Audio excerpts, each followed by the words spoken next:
안녕하세요. 청운중학교 여러분. 오늘은 독립운동 역사를 함께 알아보고자 합니다. 혹시 작년 2019년에 개봉한 영화 봉오동 전투 보셨나요? 개봉했을 때 많은 학생들이 영화에 대해 질문했던 일이 기억납니다. 그런데 여러분, 혹시 그거 아시나요? 올해가 봉오동 청산리 전투를 승리한 100주년이란 사실을. 100년 전 그날이 없었다면 우리가 과연 독립할 수 있었을까요? 이번 시간에는 봉오동 천산리 전투가 왜 일어났고 어떻게 이길 수 있었는지, 그리고 그 의미는 무엇일지 생각해 보도록 하겠습니다. 지금부터 100년 전 역사로 가봅시다. 봉오동 천산리 전투는 왜 1920년에 일어났을까요? 그 이유는 1919년에 한 사건에서 시작되었습니다. 지금 영상을 보는 3학년 친구들은 다 아시죠? 1919년에 무슨 일이 있었는지. 자, 어떤 일이 일어났는지 말해볼까요? 네, 맞습니다. 바로 3.1 운동입니다. 3.1 운동이 왜 일어났는지 알아봅시다. 1910년 우리나라는 안타깝게도 일제의 식민지가 되었습니다. 이때 일대 조선 통독이었던 내라우치는 무당통치라는 가각적인 방법으로 우리나라를 탄압했죠. 이에 반발한 민중은 1919년 3월 1일 전국에서 만세 시위를 했습니다. 당시 독립운동가들은 이러한 독립의 열망을 모아 임시정부를 수립하여 체계적으로 독립운동을 전개하고자 합니다. 한성, 연해주, 상하이에 설립된 임시정부를 상해 임시정부로 통합하여 독립을 준비합니다. 이때 임시정부의 안창호 선생님께서는 독립전쟁을 주장하십니다. 우리가 오래 기다리던 독립전쟁의 시기는 올해인가 하오. 독립전쟁의 해가 이른 것을 기뻐하오. 내년 이날은 우리 한성에서 신년 축하회를 열고야 말 것이오. 이번 1년 안에는 우리의 신성 국토를 되찾고 말 것이오. 독립은 해내고 말 것이오. 이렇게 3.1 운동으로 조직된 임시정부는 일제와의 전쟁을 통해서도 독립을 준비하게 되었습니다. 그리고 간도에서는 독립전쟁을 위해 독립군들이 준비를 하고 있었습니다. 어떻게 간도 지역에는 독립군들이 살게 되었을까요? 일제 식민지가 되고 무단 통치로 인해 많은 조선인들이 일제의 탄압을 피해 간도로 이주하게 되었습니다.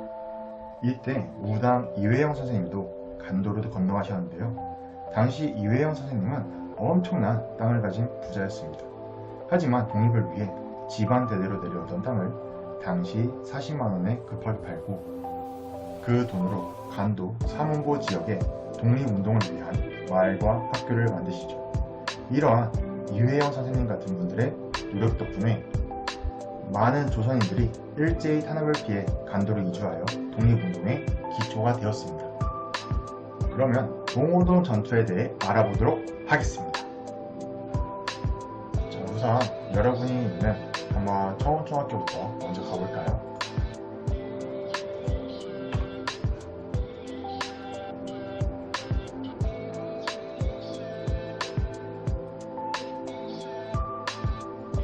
그리운 학교네요. 어서 코로나19가 끝나고 교실에서 매일매일 만나길 바라며 독립운동의 근거지인 백두산으로 한번 가보겠습니다. 자, 백두산.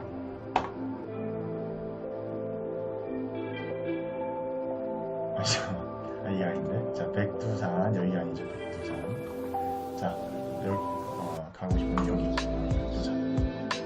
그런 거죠. 백두산으로 가볼게요.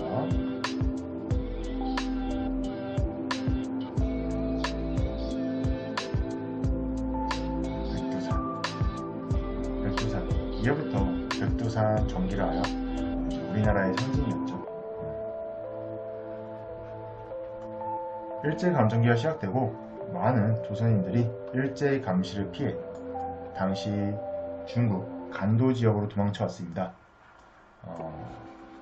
봉오동 전투가 일어난 지역에서도 많은 조선인들이 이주에 정착했는데요. 봉오동 지역으로 한번 가보겠습니다. 자, 그럼 봉오동 지역으로 한번 가보겠습니다.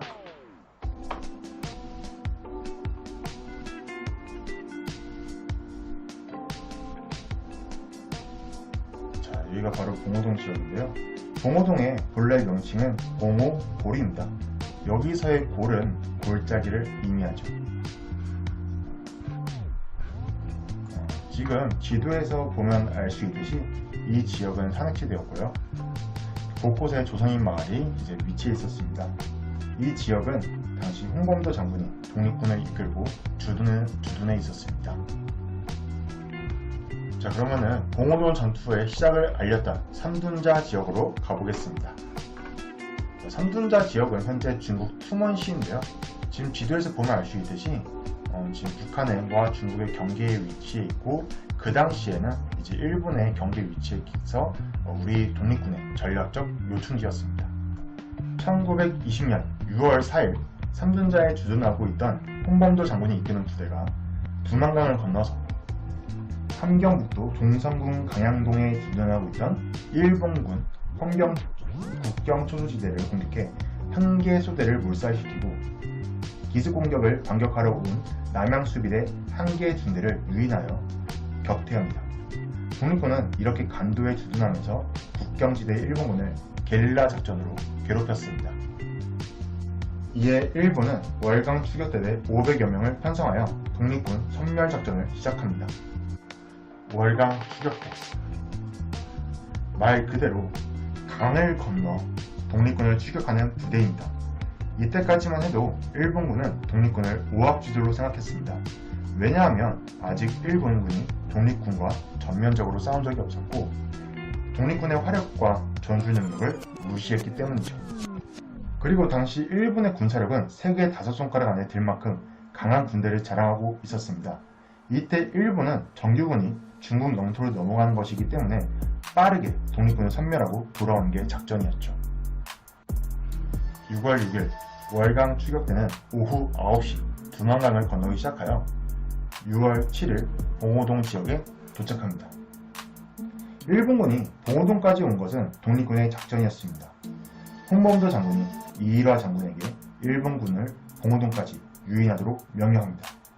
그렇게 일본군은 유인작전에 넘어가 봉오동에 온 것입니다.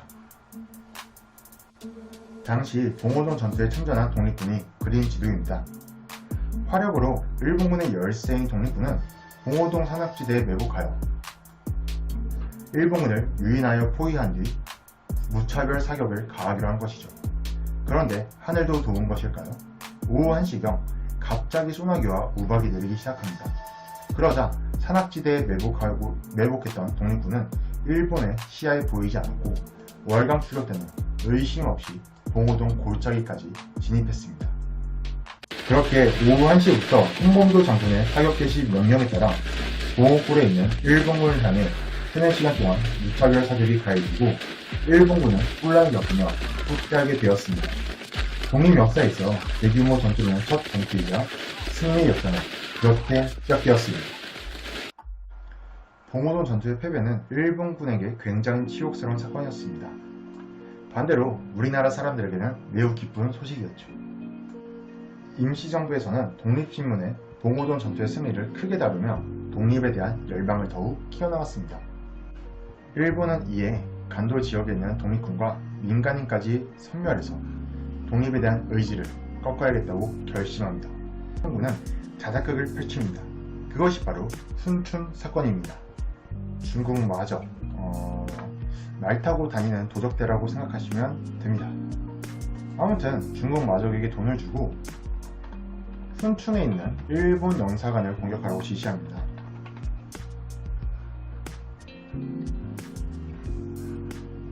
당시 순춘 영사관에는 아무도 없었습니다. 즉 일본의 자작극이었던 거죠. 순춘 사건을 빌미로 조선인들이 일본 영토를 공격했다고 하면서 중국에 군대를 파견하겠다고 통보합니다. 1920년 8월 간도 지방 불량선인 초토 계획을 수립하고 2만여 명의 군대를 조직해 10월에 간도로 출병합니다. 여기서 불량선인이란 일본의 명령을 따르지 않는 불량한 조선인이라는 뜻입니다. 한마디로 일본말을 안 되는 매우 훌륭한 독립군을 의미하죠. 이때 독립군은 일본의 대군이 온다는 소식을 듣고 당시 소련으로 이동하여 일본의 공격을 피하자는 주장과 지리적으로 유리한 백두산으로 이동하자는 주장으로 나뉩니다. 그래서 홍범도 장군과 김자진 장군이 이끄는 독립군은 백두산으로 이동하기로 결심하죠. 당시 백두산으로 이동하던 우리 독립군은 약 2,000여 명, 게다가 식량도 옥수수가루, 감자밖에 없어 턱없이 부족하고 가장 중요한 탄약도 부족한 상태였습니다. 그래서 백두산으로 들어가 전투를 피하는 것이 작전이었습니다. 하지만 일본군도 독립군이 백두산으로 이동한다는 사실을 알고 진격해왔고 청산리에서 김자진 장군과 마주치게 됩니다. 그래서 다시 정리를 하면은 당시 독립군은 일본군을 피해 백두산으로 가고 있었고 청산리에서 싸우려고 했던 것이 아니라 이 청산리 지역에서 일본군과 마주치게 됐기 때문에 싸울 수밖에 없었던 것입니다. 청산리 지역으로 한번 가보도록 할게요. 현재 허룬시라고 불리는 곳인데요. 이 지역이 바로 청산리 전투가 일어났던 지역입니다. 김자인 장군도 일본과의 전투를 피할 수 없음을 알고 준비를 합니다. 김자인 장군은 백운평에 부대를 매복하여 일본군이 오길 기다립니다. 백운평이 일어난 지역을 한번 가보겠습니다. 바로 이 지역, 이 부근이 바로 이제 백운평 인근인데요. 지금 보면 산악지대로 당시에 독립군 김자인 장군이 이 지역에 매복을 하셨고 당시 일본군은 이 지역에 옮게 된 것이죠. 1920년 10월 21일 오전 9시 독립군의 매복 사실을 모르는 일본군은 진격하던 중 사방에서 쏟아지는 사격에 의해 200여 명이 전사하는 피해를 입고 퇴각하게 됩니다. 같은 날 홍범도 장군의 부대는 왈루구라는 지역에서 일본군의 포위를 당하는 위기를 맞이합니다. 이 부근이 이제 왈루구인데요. 하지만 날아다니는 홍범도라는 별명처럼 다음날 새벽 일본의 포위를 벗어납니다. 일본군은 어둠 속에서 홍범도 장군의 부대를 포위한 줄 알고 서로 사격을 하여 400여 명이 사살당하죠. 청산리 전투는 10월 21일부터 26일 동안 청산리 일대에서 10여 차례 전투가 진행되었습니다. 2만여 명의 일본군과 2,000명의 독립군이 정면으로 싸울 수는 없으니 기습을 통해 적을 끊임없이 괴롭히고 교란시켰죠. 그리고 청산리 지역의 지형지물을 이용했는데요. 특히 왈루구 전투처럼 독립군은 일본군 부대를 유인하여 시간적으로 밤이나 또는 계곡에 안개가 끼는 지리적 시간적 특성을 이용해서 일본군끼리 사격하도록 유도했습니다. 10월 26일 고동화 전투를 마지막으로 일본군을 격퇴하여 청산리에서 완벽한 승리를 거두었습니다. 우리가 이 청산리에서 크게 이겨. 그래서 대첩이야. 대첩. 청산리 대첩으로 크게 이겨. 어떻게 이겼냐면은 이때 일본 군대가 5만 명 대군이 쳐들어왔잖아. 이때 어떤 전략과 전술을 펼쳤냐면은 우리가 이쪽 청산리 만주 지역에 있는 지리 지역을 잘 알고 있던 거야. 그래서 어떤 식으로 이겼냐면은 자 예를 들어 산이 있고 여기 계곡물 흘러. 여기 일본군이 와. 여기 일본군이 와. 독립군이 일본군을 공격해. 그리고 도망가 계곡으로. 그럼 일본군이 쫓아서 오겠지 계곡으로. 근데 일부러 공격할 때 새벽에 공격해. 새벽에 계곡에는 뭐가 있을까? 물. 물고기, 꽃게. 개구리, 꽃게가. 얼음. 꽃게. 새벽에 계곡 산에 이러냐. 뭐가 피어? 누가 피하는 이렇게 안개가 뿌연한 거야. 그럼 딱 일본군 공격했다고 하고 일본군이 안개 꼈을 때 일본군 유리한데 독립군 싹 빠져. 일본군끼리 서로 게. 숨 속에 지들끼리 싸우게. 와. 이런 식으로 전략과 전술을 활용해서 각 지리 지역을 이용해서 가불러니 어찌. 청산리에서 크게 이겨. 청산리 전투에서 크게 이겨. 그래서 이때 와. 일본군은 5만 명 중에 3,300여 명이 죽거나 다치고 독립군 2,000명 중에 150명이 죽거나 다쳤거든. 그러니까 우리나라 크게 이겨. 이게 독립군 역사상 가장 큰 전투야. 그래서 일본의 자존심을 건든 거지. 그래서 우리가 크게 이겼어.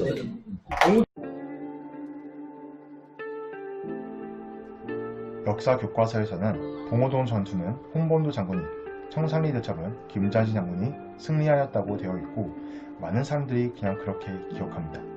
하지만 봉오동, 청산리 전투는 두 장군만 계셨던 것이 아닙니다. 바로 전투에 참여한 이름 모를 영웅들과 수많은 민초들이 있었습니다. 청산리 전투 당시 독립군은 옷 한 벌, 그리고 총알 200발 정도로 무장을 했습니다. 추운 겨울에도 집신을 신고 총알을 한 발 한 발 자신의 목숨이라 생각하며 싸우시고 굶주려 가면서 소나무 껍질과 도토리를 먹으며 목숨을 바쳐가며 일본군과 싸웠죠. 독립군이 일본군과 싸울 때 큰 힘이 되었던 민초들이 있었습니다. 청산리 전투 기록을 보면 당시 간도 지역에 있던 조선인들이 일본군의 이동 경로, 인원 등 각종 정보를 알려주고 일본군에게는 잘못된 정보를 제공하는 등 전투에 유리하도록 도움을 줍니다.